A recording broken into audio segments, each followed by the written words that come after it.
السلام علیکم ورحمۃ اللہ وبرکاتہ۔ کیسے آپ سب؟ امید ہے کہ سب کے سب اچھے ہوں گے۔ آج ہم بات کریں گے اعتکاف کو لے کر کہ اعتکاف کیا چیز ہے، اعتکاف کیا مرد اور عورت دونوں کے لیے ہے۔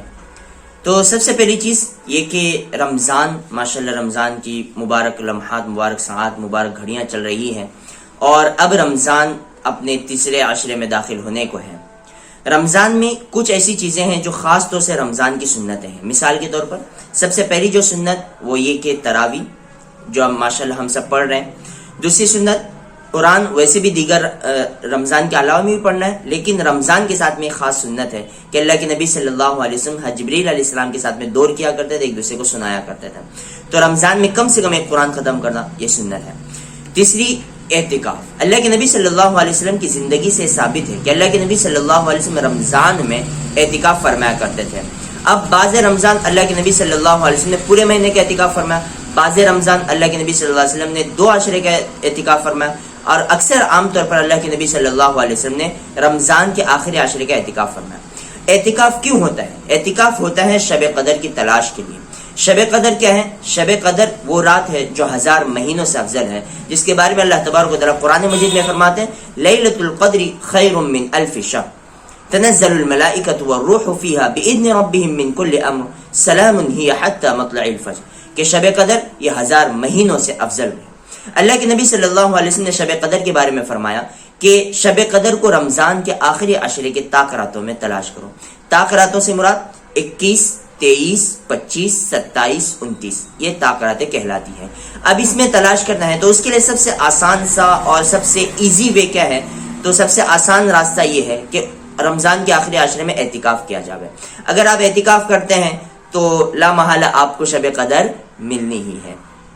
لہٰذا اعتکاف کرنا رمضان کے آخری عشرے میں اللہ کے نبی صلی اللہ علیہ وسلم کی سنت ہے، اللہ کے نبی صلی اللہ علیہ وسلم کی زندگی سے عمل ثابت ہے۔ کیا اعتکاف مرد اور عورت دونوں کے لیے ہے؟ جی ہاں، اللہ کے نبی صلی اللہ علیہ وسلم جب تک حیات تھے اللہ کے نبی صلی اللہ علیہ وسلم نے خود اعتکاف فرمایا۔ اللہ کے نبی صلی اللہ علیہ وسلم کے اس دنیا سے چلے جانے کے بعد میں ازواج مطہرات ہماری جو مائیں ہیں، اللہ کے نبی صلی اللہ علیہ وسلم کی زوجات جو ہیں انہوں نے بھی اعتکاف فرمایا۔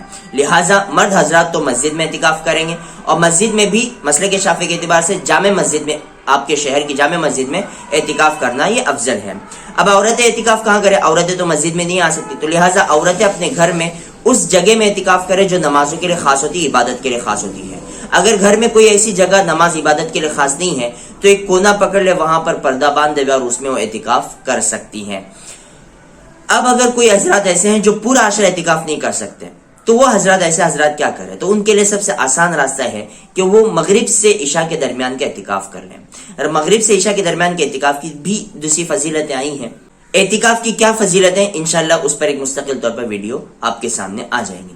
لہٰذا پتہ یہ چلا کہ اعتکاف کرنا یہ سنت ہے، اللہ کے نبی صلی اللہ علیہ وسلم کی زندگی سے ثابت ہے، اور مرد اور عورت دونوں کے لیے اعتکاف کرنا سنت ہے۔ اور اعتکاف کا فائدہ بھی پتہ چل گیا کہ اعتکاف کرنے سے ہمیں شب قدر نصیب ہوگی، اور شب قدر جسے مل گئی اللہ کے نبی صلی اللہ علیہ وسلم کا فرمان ہے کہ اس کے پچھلے سارے گناہ اللہ تعالیٰ معاف فرما دیتے ہیں۔ اور ایک سوال ہوتا ہے کہ اعتکاف کب سے کرنا ہے؟ تو جیسے کہ آج یہ 20واں روزہ 21ویں رات ہوگی، تو آج کی مغرب سے پہلے اگر آپ اعتکاف کرنا چاہتے ہیں تو مغرب سے پہلے آپ مسجد میں اپنے بستر کے ساتھ میں پہنچ جاویں۔